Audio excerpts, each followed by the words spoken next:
Welcome to the Witness Without Identity podcast, guys. Um, Today, I want to talk about something that I've seen that has been pressing in my heart for a long time. I had this podcast. I've put out episode, but I wanted to go here to a good studio and really reiterate my message about my channel and my podcast. I do put out clips on my YouTube channel.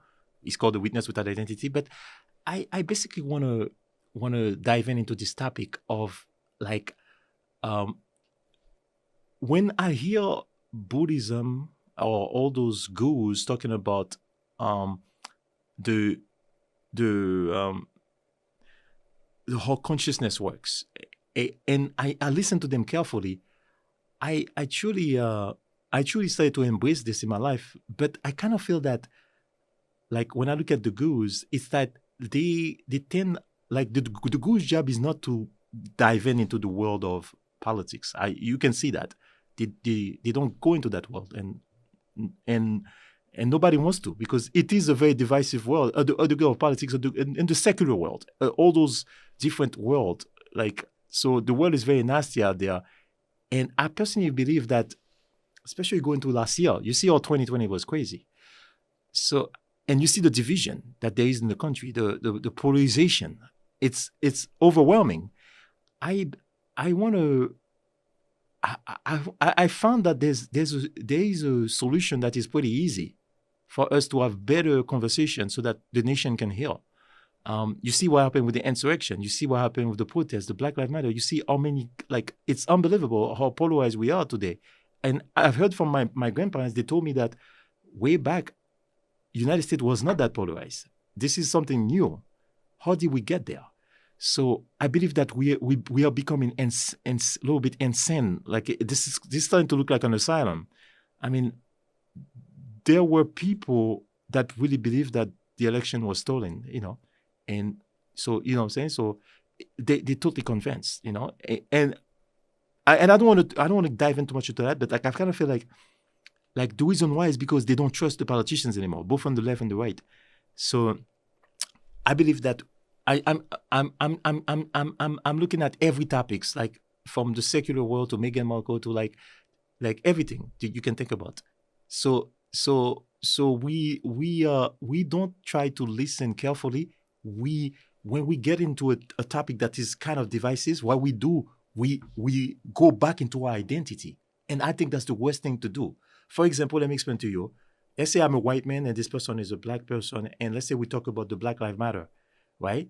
And because I had this discussion with many people, if the person sees himself, and while he's discussing the issue, only sees himself as a white man, and me, I see myself as a black guy, that's already might create some tension, because they might not be able to look at the subject objectively.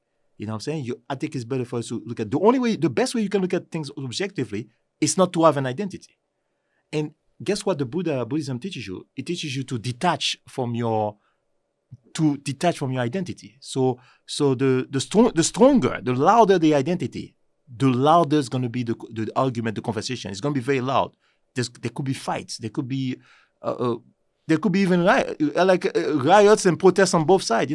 So the way the world should go forward is that we should try to be quiet and listen carefully, and do not look at the other being as a black or an Indian or a gay or lesbian or nothing like that. Look at the other being as consciousness, because all of us, we cannot deny that about any of us. We are all conscious. When we say that we are all humans, that is true too. But there's something that is even more powerful than all of us, than that we are all humans, that we are all conscious. We meet in consciousness, So without consciousness, you wouldn't know that you are a white man or a Chinese man or anything. So consciousness is the father. It's not your identity is the father. So a lot of time we make our identity the father. So here I'm going to go to different topic, guys. I'm going to show you that I'm going to show you the symptom, and you're going to see how dangerous this is, this symptom of identity, and why in your life you should be able to see that this body that you have, this identity, is really not you. It's not who you are.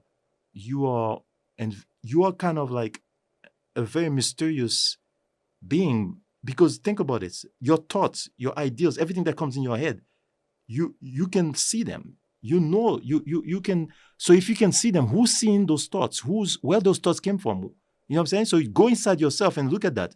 When you hate or love somebody, you can see the hatred and love emotion. So who's looking at those things? Go where that inner witness is. So I'm trying to like have mankind go to where the witness is, because we all have that witness.